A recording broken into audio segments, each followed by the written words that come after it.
2020년 10월 13일 화요일 새벽 말씀은 예레미야 47장 1절에서 7절까지의 말씀입니다. 바로가 가사를 치기 전에 블레셋 사람에 대하여 선지자 예레미야에게 임한 여호와의 말씀이라. 여호와께서 이와 같이 말씀하시되, 보라, 물이 북쪽에서 일어나 물결치는 시내를 이루어 그 땅과 그 중에 있는 모든 것과 그 성읍과 거기에 사는 자들을 휩쓸리니 사람들이 부르짖으며 그 땅 모든 주민이 울부짖으리라. 군마의 발굽 소리와 달리는 병거 바퀴가 진동하는 소리 때문에 아버지의 손맥이 풀려서 자기의 자녀를 돌보지 못하리니 이는 블레셋 사람을 유린하시며 두로와 시돈에 남아있는 바 도와줄 자를 다 끊어버리시는 날이 올 것임이라. 여호와께서 갑돌섬에 남아있는 블레셋 사람을 유린하시리라. 가사는 대머리가 되었고 아스글론과 그들에게 남아있는 평지가 잠잠하게 되었나니 내가 내 몸 배기를 어느 때까지 하겠느냐. 오호라, 여호와의 칼이여, 내가 언제까지 쉬지 않겠느냐. 내 칼집에 들어가서 가만히 쉴지어다. 여호와께서 이를 명령하셨은즉 어떻게 잠잠하며 쉬겠느냐. 아스글론과 해변을 치려하여 그가 정하셨느니라 하니라. 예레미야 46장에서 51장까지는 이방 민족에 대한 예언이 서술됩니다. 그러나 하나님이 그 말씀을 하시는 이유는 이방 민족 자체에 대한 관심을 넘어서서 이방 나라까지 통치하시고 미래를 섭리하시는 하나님의 크심과 위대하심을 당신의 백성 이스라엘에게 알려주시기 위함입니다. 그럼에도 하나님을 의지하기보다는 애굽을 의지하고 여러 면에서 불순종하는 그의 백성에게 하나님은 그의 크심과 그의 사랑을 끊임없이 알려주시고자 합니다. 그래서 성도는 성경에서 하나님의 본심을 읽어내야 합니다. 예언서에 담긴 수많은 부정적인 단어들을 통해 하나님을 잔인한 분으로 결정짓는 것이 아니라 구원하기로 작정한 자들을 끝까지 사랑하시고 무서운 회초리로라도 바른 길로 인도하시고자 하는 분으로 하나님을 읽어야 합니다. 이러한 맥락에서 오늘 하나님의 말씀을 함께 나누겠습니다. 47장은 블레셋에 대한 하나님의 예언이 담겨 있습니다. 블레셋은 이스라엘이 약속의 땅 가나안에 들어갈 때 하나님께서 멸절하라고 명하신 대표적인 족속 중에 하나였습니다. 그러나 블레셋이 너무 강하기도 했고 그 강함에 압도되어 이스라엘 백성들은 하나님의 명령에 결국 온전히 순종하지 못합니다. 그리고 그 결과로 블레셋은 이스라엘의 전 역사에 가시 같은 존재가 되었습니다. 항상 블레셋에 유린당하는 이스라엘 백성에게 예레미야를 통해서 하나님은 그 블레셋이 멸절될 것 또한 예언하시고 경고하십니다. 그러나 이 말씀을 하실 때는 1절의 내용을 토대로 보았을 때 바로 곧 애굽의 왕이 가사를 치기 전입니다. 애굽이 블레셋의 중심 도시를 치기 전이니 블레셋이 진짜 멸망한 원인 바벨론이 생기기 이전에 예언해 주신 내용입니다. 하나님의 경고는 이처럼 시간을 두고 주어집니다. 이방 민족인 블레셋에게도 일정한 시간을 주시고 예언을 하십니다. 왜냐하면 그 시간 동안 돌이키고 회개하길 원하시는 게 하나님이 우리에게 경고를 하시는 진짜 목적이기 때문입니다.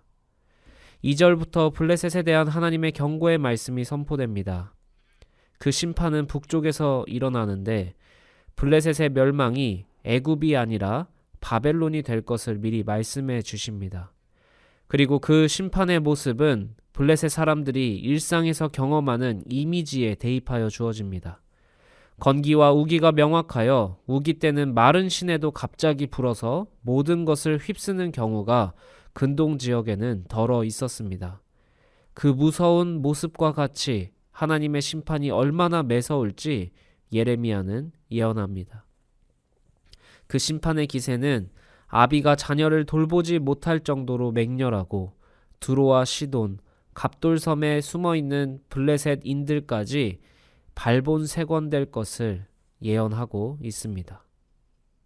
그래서 그 결과 5절 대머리는 참혹함의 상징이며 평지가 잠잠해진다라는 것은 모든 생명체가 멸절된다라는 뜻입니다. 그러나 더 무서운 것은 그런 무서운 결과가 예언이 되는데도 불구하고 그 예언을 듣고 있는 블레셋 사람들은 여전히 언제까지 몸을 베고 있을 거냐라고 책망합니다. 몸을 벤다라는 것은 이방 민족의 풍습으로 자신의 몸을 칼집을 내고 피를 내면 자신들의 신이 그 모습을 불쌍하게 보고 도울 것이라는 종교적 행위를 이야기합니다. 실제로 바알과 아세라 선지자들이 엘리야와의 종교 대결에서 몸에 칼로 피를 내면서 불을 요청하는 장면이 나옵니다. 즉 5절은 무시무시한 하나님의 심판 경고가 내려지는 상황에도 여전히 자기의 신을 부르기 위해 머리를 밀고 칼집을 내는 블레셋 사람들의 모습을 보여줍니다. 심판의 시작과 심판의 성취가 하나님에게 있다는 것을 알려주는데도 하나님을 인식하지 못하고 거부하며 자기가 신이라고 생각하는 존재에게 의지하는 것이 바로 죄인의 한계입니다. 하나님의 심판의 칼은 쉬지 않습니다. 다만 이 모든 언어는 다시 한번 하나님의 경고로서 읽어야 합니다. 하나님의 심판은 멈추지 않습니다. 그러나 그 심판이 멈추지 않는 이유는 하나님을 향해 돌이키지 않고 있는 그들 때문입니다. 오늘 우리에게는 하나님을 사랑하고 하나님의 말씀을 신뢰하고 순종하는 면도 있지만 동시에 블레셋같이 하나님을 대항하고 말씀보다는 나의 습관과 나의 의지를 신뢰할 때가 있습니다. 하나님의 계획보다 나의 욕망이 먼저인 모습도 존재합니다. 하나님의 경고의 말씀 앞에서도 나의 삶을 돌이키기보다는 나와는 상관없는 말씀으로 생각하고 내가 지금까지 환난을 이겨온 습관을 지속하는 경우도 존재합니다. 오늘 우리의 기도는 여전히 나를 부르시고 말씀하시고 돌아오라고 요청하시는 하나님을 향해 있어야 합니다. 두렵고 힘든 상황, 무서운 현실 너머에서 여전히 그 모든 상황을 주관하시고 내 삶을 책임지길 원하시는 하나님의 음성을 듣는 것이 바로 하나님의 성숙한 자녀입니다. 여호와의 칼이 쉬지 않는 것 같은 상황에서 그 칼날에 베어지는 자리가 아니라 여호와의 품에 안겨진 주의 자녀들이 되길 주님의 이름으로 축복합니다. 함께 기도합시다. 하나님, 아무리 심판이 아니고 저주가 아니라고 하더라도 우리가 처한 현실은 심판과 저주같이 느껴집니다. 오늘의 상황이 너무 매섭고 각박하여 한숨이 하루하루를 채워나갑니다. 사람의 목소리가 위로가 되지 않고 사람의 위로가 힘이 되지 않는 이때에 다시금 주님의 품을 그리워하며 주님을 찾습니다. 하나님이 무력하여 코로나가 기승을 부리는 것이 아니라 하나님의 주권 아래 코로나가 있음을 믿음으로 다시 고백합니다. 하나님의 칼이 쉬지 않는 것 같은 이때에 그렇기에 더욱 하나님의 품으로 들어가길 소망합니다. 하나님의 품에서 하나님의 안식이 필요한 주의 자녀들이 주를 찾을 때 주님 팔을 벌리시고 우리를 품어 주옵소서. 우리의 죄로 인해 주의 거룩에 들어갈 수 없기에 다시금 우리의 죄를 사하신 예수 그리스도의 보혈을 기억합니다.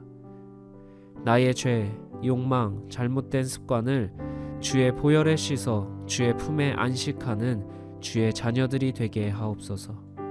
우리의 구원이시며 중보자 되신 예수 그리스도의 이름으로 기도합니다. 아멘.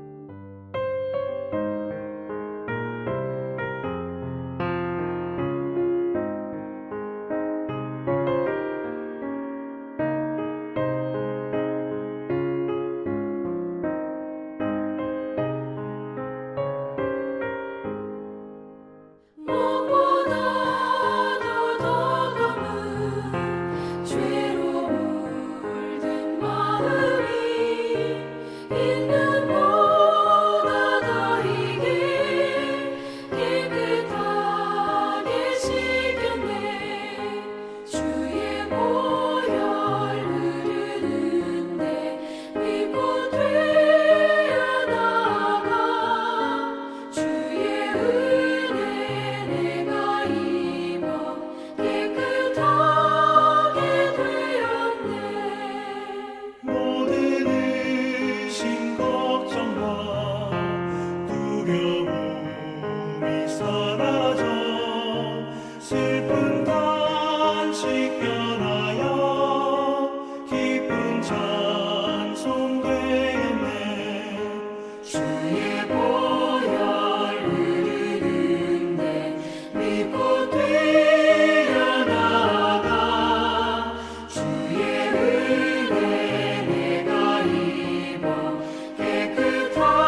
세상